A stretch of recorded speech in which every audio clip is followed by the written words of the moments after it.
Hello students, मैथ्जोन के YouTube channel में आपका फिर से स्वागत है। और आज के वीडियो में हम पढ़ने वाले हैं व्युत्क्रमणीय अवयव और अव्युत्क्रमणीय अवयव के साथ साथ सखंडज के बारे में भी। तो चलिए शुरुआत करते हैं। सबसे पहले है हमारे पास व्युत्क्रमणीय अवयव। तो क्या है आखिर व्युत्क्रमणीय अवयव, वो हम देखते हैं कि यदि हमारे पास एक वर्ग अवयव है, एक वर्ग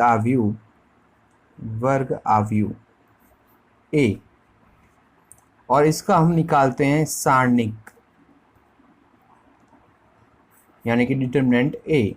और अगर डिटरमिनेंट ए की वैल्यू जीरो नहीं आती है, यानी कि हम लिख सकते हैं डिटरमिनेंट ए की वैल्यू जीरो नहीं आती है, तो जो ए अवयव क्या होगा? व्युत्क्रमणीय होगा। व्युत्क्रमणीय अवयव होगा। ठीक है। अब इसका मतलब क्या है कि व्युत्क्रमणीय अवयव का मतलब है कि हम इसका व्युत्क्रम यानी कि ए इनवर्स ज्ञात कर सकते हैं। ये चीज़ याद रखिएगा। अगर किसी की अवयव यानी कि वर्ग अवयव का अगर हम निकालते हैं सारणिक और उसका मान अगर जीरो नहीं आता है तो हम उसका इन्वर्स ज्ञात कर सकते हैं।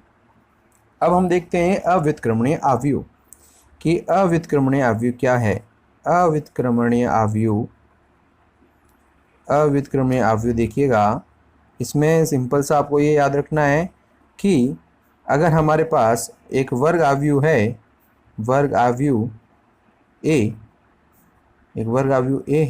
और इसका हम अगर निकालते हैं सारणिक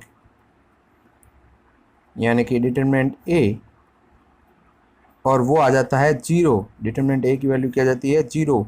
तो ये जो वर्ग अवयव होगी यानी कि ए जो होगा वो क्या होगा? अव्युत्क्रमणीय होगा। अव्युत्क्रमणीय।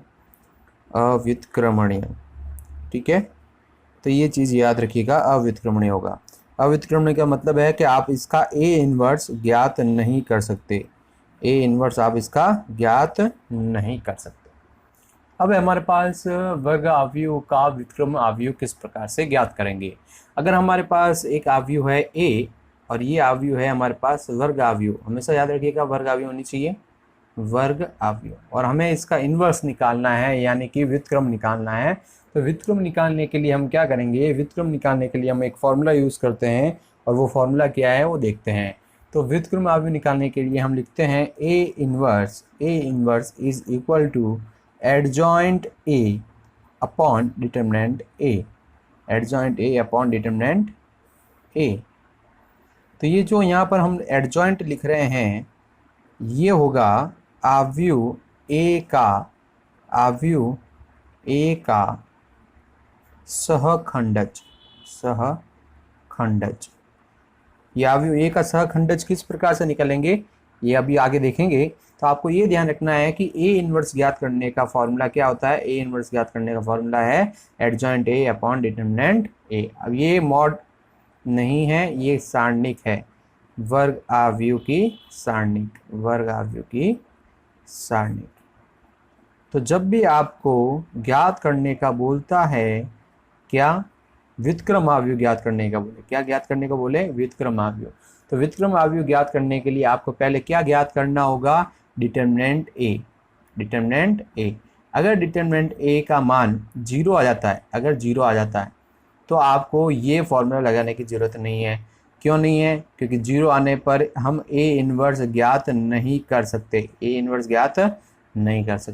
अगर जीरो नहीं आता है, अगर इसका मान जीरो नहीं आता है, तब हमें ए इनवर्स ज्ञात करने के लिए ये सूत्र लगाना पड़ेगा जो कि हमने लिखा है एडजॉइंट ए अपॉन डिटरमिनेंट ए। अब हम देखते हैं कि एडजॉइंट ए यानी कि अवयव ए का सहखंडज किस प्रकार से निकाला जाता है। अब हमारे पास टॉपिक है सहखंडज, कि सहखंडज आखिर क्या होता है। यदि हमारे पास वर्ग अवयव ए है और इसके हम सहखंडज की बात कर रहे हैं तो सहखंडज किस प्रकार से निकाला जाएगा वो आप देखिएगा। तो सहखंडज निकालने के लिए सबसे पहले आपको सहखंड निकालने पड़ते हैं। सहखंड यानी कि कोफैक्टर्स निकालने होते हैं। सहखंड निकाल के आपको उनको एक अवयव के रूप में लिखना है। सहखंड निकाल के आपको क्या करना है? अवयव के रूप में लिखना है। तो सबसे पहले आपको ध्यान रखना है कि जो आपको वर्ग आव्यूह दी हुई होगी, वर्ग आव्यूह क्या दी हुई होगी, वर्ग आव्यूह, तो वर्ग आव्यूह का पहले क्या करना है, सखंड निकालना है। सखंड को क्या करना है, आपको एक आव्यूह के रूप में लिखना है। अब इस आव्यूह का आपको क्या करना है, ट्रांसपोज करना है। इस आव्यूह को आपको क्या करना है, ट्रांसपोज, परिवर्त करना है। परिवर्त, आपको पता ही है परिवर्त क्या होता है।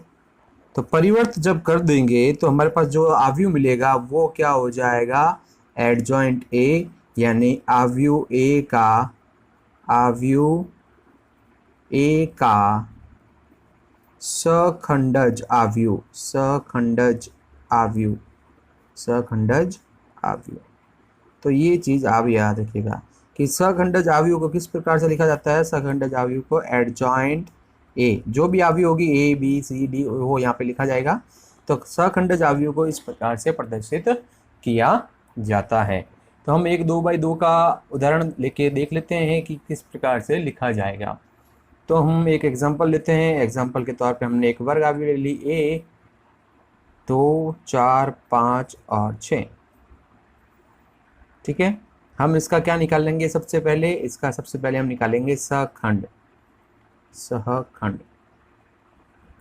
तो सखंड क्या होगा, C11, C12, C21, C22। ठीक है, कॉमा लगा दिया। यानी कि जब हम इसका सखंड निकाल रहे हैं तो इसकी पंक्ति और स्तंभ को छोड़ देते हैं तो बचा 6। जब हम इसके सखंड निकाल रहे तो इसकी पंक्ति और स्तंभ को छोड़ दिया, बचा 5, यहाँ बचेगा 4, यहाँ बचेगा 2। अगर आपने इतना लिख के छोड़ दिया तो ये चीज़ गलत है। ये चीज़ आपकी जो सॉल्व की गई है ये एक क्या है, उपसारणिक है। ठीक है, तो अब अपन क्या करेंगे, अपन यहाँ पर लगाएंगे प्लस माइनस के चिन्ह। यानी कि अगर इनका योगफल सम है तो कोई परिवर्तन नहीं होगा। अगर इनका योगफल विषम है तो यहाँ पर माइनस लग जाएगा। ये विषम है तो क्या लग जाएगा, माइनस। ये सम है तो ऐसा कैसा रहेगा। आगे बात समझ में। अब आपको क्या करना है कि सखंड निकालने के लिए आपको क्या लिखना है, एडजॉइंट ए, एडजॉइंट ए बराबर आपको ये लिख देना है 6, -5, -4 और 2। और इसका क्या करना है, ट्रांसपोज। तो आपके पास एडजॉइंट ए की वैल्यू आ जाएगी, adjoint A is equal to, ये हो जाएगा 6 - 5, ये हो जाएगा -4 और ये हो जाएगा 2। ठीक है, तो ये चीज़ याद रखिएगा कि आपको किस प्रकार से सखंडज निकालने हैं। तो सखंडज, एक चीज़ याद रखिएगा, हिंदी में थोड़ा कन्फ्यूजन हो सकता है। जो सखंडज होता है इसका मतलब होता है एडजॉइंट, एडजॉइंट निकालना, और सखंड का मतलब होता है कोफैक्टर निकालने, कोफैक्टर। ठीक है ना, कोफैक्टर को आप CIJ से भी लिखते हैं, किसी बुक में कैपिटल AIJ से भी लिखा हुआ है, किसी बुक में FIJ से भी लिखते हैं। तो मेनली हम CIJ या फिर FIJ ही यूज़ करेंगे। स्टैंडर्ड बुक्स में CIJ वर्ड्स यूज़ किया गया है, ये सिंबल यूज़ किया गया है। ठीक है, तो आई होप आपको सखंडज निकालना आ गया होगा।